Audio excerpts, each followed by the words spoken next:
Hey guys, my name is SOETIE and welcome to this finishing tutorial. Probably the most important thing on FIFA is to know how to score goals. I'm gonna show you all the techniques of scoring goals, which technique to use when, and what you should take into account for each technique to maximize your success. We're gonna see the chip shot, the first post finish, the across the body power shot, finishing inside the box with the finesse shot, the outside the box and even long range power shot, which you can see on screen now. Amazing goal with Fabregas. And then we're gonna discuss the most OP shot this year, the finesse shot. We can score them from long range, mid range and close range. It feels a little bit like FIFA 12 again. I'm gonna show you the exact techniques of scoring these type of goals all over the place. Finally, we're gonna see how to score from close range with the ball roll finish and the ground shot for where the goalkeeper is very close. If you want to start FIFA 16 with an amazing squad, the link is in the description for cheap and safe coins, and for cheap games and codes, link is also in the description. Let's start with the finesse shot in the box. If you want to score them consistently, there are 3 important rules.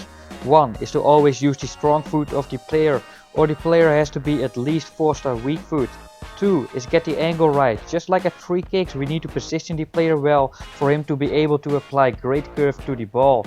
3 is try to stop sprinting. We did not have the right angle. Finesse shots are most successful at the far post. Therefore we need to face the far post to apply curve to the ball. We see now that Messi has the right angle and the ball is on his stronger foot. Therefore it's an easy finish. If you follow these 3 rules, the right angle, using strong foot and no sprinting, then even PK can finish it, and for Suarez it's a piece of cake. Moving on now to the first post finish. On FIFA 16 the first post finish is again overpowered. You can just use a power shot at the first post. To improve your success you should again try to get the angle right before shooting. In this situation we want to face the first post. Another very important thing is to stop sprinting before using this type of shot. It seems like a little thing, but stopping with sprinting is crucial for finishing consistently. The great thing about this type of shot is that it can be done with the weak foot as well. Just try to get the angle right, stop sprinting and finish it off with a power shot. You can see that Iniesta is at the moment sprinting. We're not gonna take an additional touch to slow down, but between your last touch and the moment of shooting you need to release the sprint button and slow down. So you do not need to take an additional touch. The power you need is around 2.5-3 bars of power, and we can even score from impossible angles like these at the first post. If you follow all these 3 tips, we can even finish it off with the weak foot at impossible angles like this angle, which you can see on screen now. So summarizing the first post power shot: face the first post, slow down, weak foot can be used, and the power should be between 2.5 and 3 bars of power.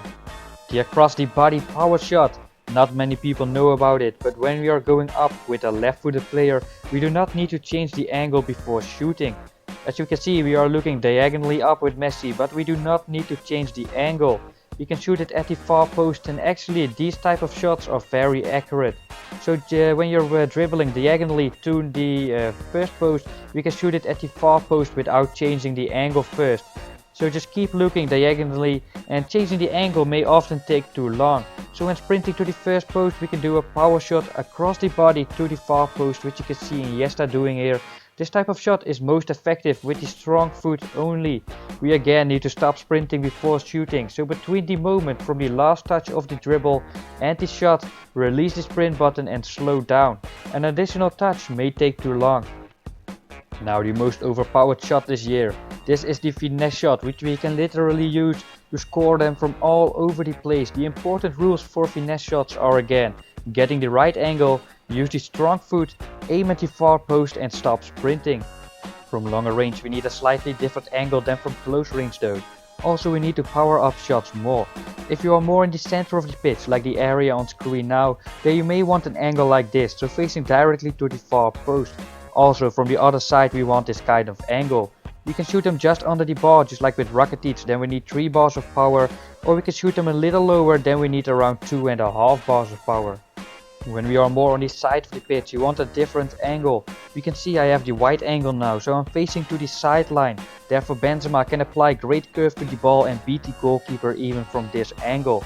I think the green one is the ideal angle, but you do not always have the time to get it right exactly. Did you see that quick passing play? That was on regular speed. It's the new passing system. Make sure to subscribe to my channel if you haven't yet, because the tutorial on the new passing system is upcoming soon as well. We can see again more on the side of the pitch that we want a different angle to apply great curve to the ball.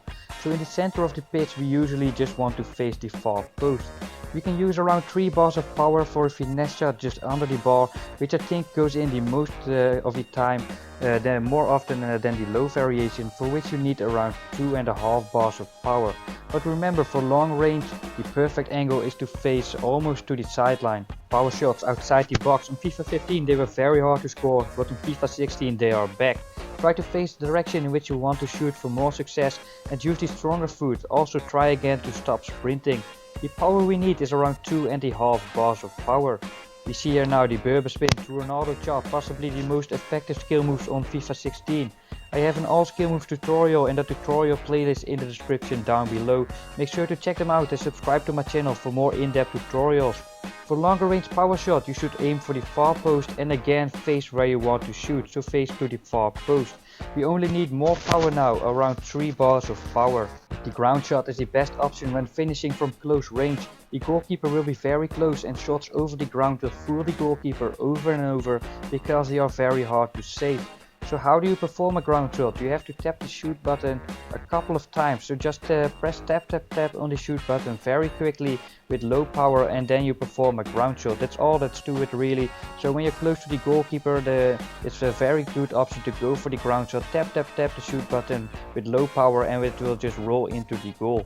The ball roll is the best skill move to beat the goalkeeper and that is still the case on FIFA 16.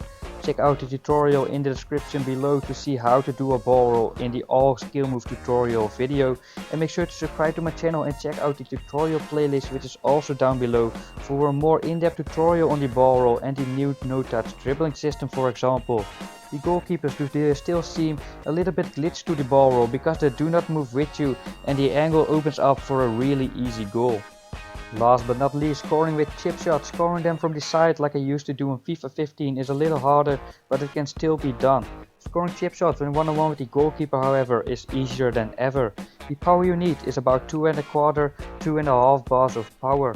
When you see the goalkeeper coming out it is very easy to beat him now with a chip shot at the far post. You should always chip it towards the far post and again face the direction in which you want to chip the ball, so try and face directly to the far post when using chip shots. An important thing which a lot of people do not stress is that the distance between the player and the goalkeeper, so the green arrow, is maybe even more important than the distance between the goalkeeper and the goal, that is the blue arrow, because you can't chip it over the goalkeeper if he's too close. That concludes this tutorial guys. Make sure to subscribe to my channel for more in-depth tutorials on all techniques, skill moves and defending. Please leave a like if you enjoyed. This was SOETIE, see you next time.